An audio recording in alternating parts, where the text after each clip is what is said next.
नवी मुंबई के अरोली और बेलापुर विधानसभा क्षेत्रों में लगातार बिजली कटौती और महावितरण की खराब कार्यप्रणाली के खिलाफ शिवसेना ने जोरदार आंदोलन किया। सांसद नरेश महस्के के नेतृत्व में महावितरण कार्यालयों का घेराव कर अधिकारियों से जवाब मांगा। शिवसेना नेताओं और कार्यकर्ताओं ने आरोप लगाया कि बार बार बिजली गुल होना, केबल जलना, ट्रांसफार्मर खराब होना और कम वोल्टेज जैसी समस्याओं से नागरिक लंबे समय से परेशान है। भीषण गर्मी में घंटों बिजली न रहने से लोगों को भारी दिक्कतों का सामना करना पड़ रहा है। आंदोलन के दौरान सांसद नरेश महस्के ने अधिकारियों को चेतावनी देते हुए कहा कि नागरिकों को निर्बाध और गुणवत्तापूर्ण बिजली मिलनी ही चाहिए। महावितरण अधिकारियों ने जल्द सुधारात्मक कदम उठाने, नए ट्रांसफार्मर लगाने और दोषी ठेकेदारों पर कार्रवाई का आश्वासन दिया। साथ ही नवी मुंबई के लिए नई केबल व्यवस्था भी किए जाने की जानकारी दी गई। आज वाशिम आणि ऐरोली येथे वीज वितरणाच्या कार्यालयावरती हल्लाबोल आम्ही केलेला आहे।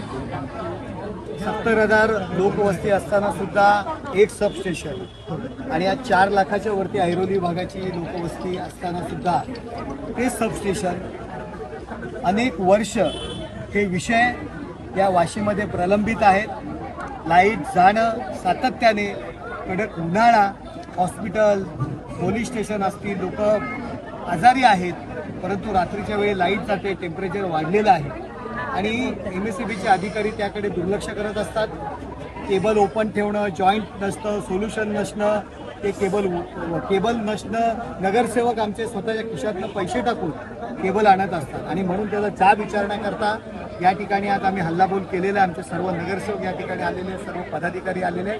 आज त्यांच्या संचालकांशी आम्ही चर्चा केली, त्यांच्या अधिकाऱ्यांशी चर्चा केली। उद्या ऐरोली विभागाकरता सेपरेट मीटिंग या ठिकाणी लावलेली आहे। स्वतः अधिकाऱ्यांनी कबूल केलेलं आहे की कॉन्ट्रॅक्टर ऐकत नाही आहेत, कॉन्ट्रॅक्टर माल देत नाही आहेत, केबल येत नाही आहेत, परंतु आज आम्ही हा मोर्चा आणण्याची त्यांना धमकी दिल्यानंतर, मोर्चा आल्यानंतर केबलची व्यवस्था झालेली आहे। सिंधुदुर्ग, नागपूरवरनं या ठिकाणी केबल येतोय।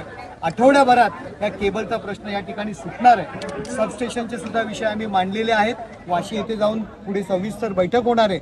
उद्या सुद्धा ऐरोली भागामध्ये नगरसेवक आणि अधिकाऱ्यांची बैठक आहे। हा लोकांचा आवाज आहे आणि हा लोकांचा आवाज आम्ही उठवलेला आहे आणि वेळीच यांनी जर कारवाई केली नाही तर आजचं आंदोलन आमचं शांततामय आहे। आम्ही त्यांच्या कार्यालयात गेलो नाही, परंतु यापुढे जर याच्यामध्ये सुधारणा झाल्या नाही तर आज आम्ही बाहेर आहोत। उद्या हे अधिकारी कायम बाहेर असतील याची काळजी त्यांनी घ्यावी।